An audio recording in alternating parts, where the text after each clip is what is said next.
Di dalam sebuah hadis riwayat Imam Abu Daud berbunyi, Innallaha la yakbalu amalan illa ma kana khalisan liwajhi.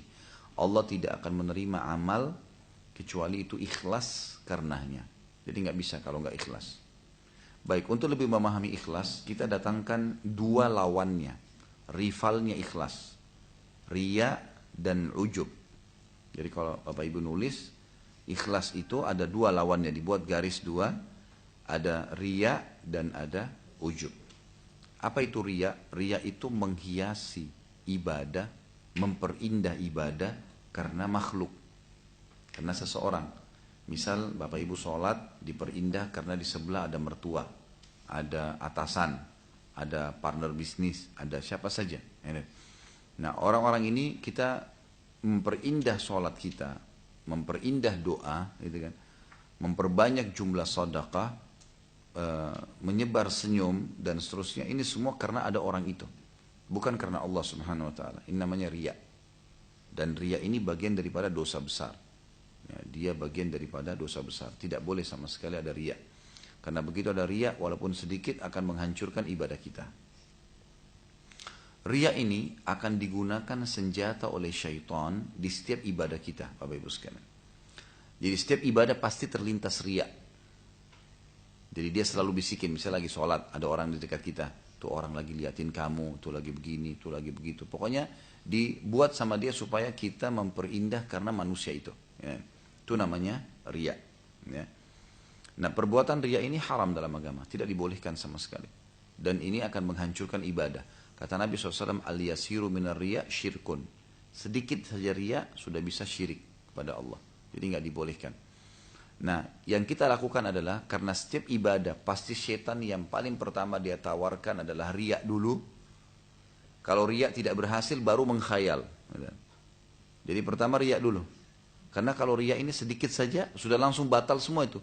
Walaupun kita sholat 1 jam udah nggak diterima, gitu kan. Nah, kalau dia tidak berhasil baru dibuat dia masuk ke pintu menghayalnya, gitu. Dibuat orang menghayal sana sini. Nah, caranya gimana? Kalau kita tahu setiap ibadah akan terlintas riya, saya mau sedekah langsung banyak orang, ada orang yang lihat nih. Setan bisikin pada saat itu di benak kita.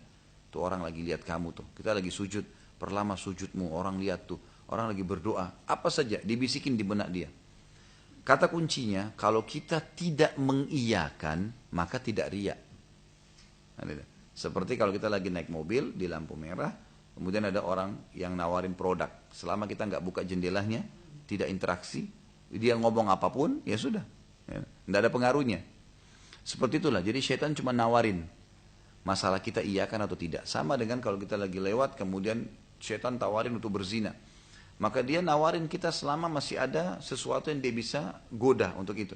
Tapi kalau kita nggak iyakan, sudahlah, a'udzubillahi minasyaitonir rajim, saya nggak ini, kita tetap jalan dan kita sudah melewatin ya objek tadi, maka secara otomatis ya kita akan aman. Seperti itulah.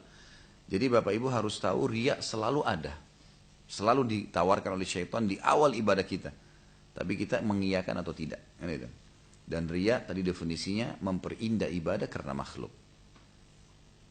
Kalau ini Bapak Ibu bisa tepis, ikhlas akan mulai lebih kental. Karena ikhlas tadi dua lawannya ya, riya. Yang kedua ujub. Ujub ini membangga-banggakan ibadah yang pernah dibuat. Misal lagi ngobrol sama teman, baru pulang haji. Oh, kamu sudah haji ya? Udah berapa kali kamu haji? Saya udah 10 kali. Misal contoh. Nggak ada yang nanya, nggak ada yang perlu apa-apa, terus dia iseng. Kamu puasa nggak? Nggak, saya puasa.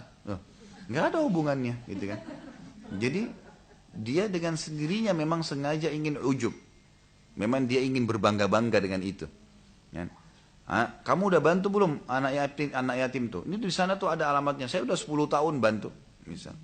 Untuk apa disebutin? Nah, itu namanya ujub, membangga-banggakan. Ini semua pasti akan merusak amal. Nggak ada mimpi kita kalau dapat pahalanya, nggak ada.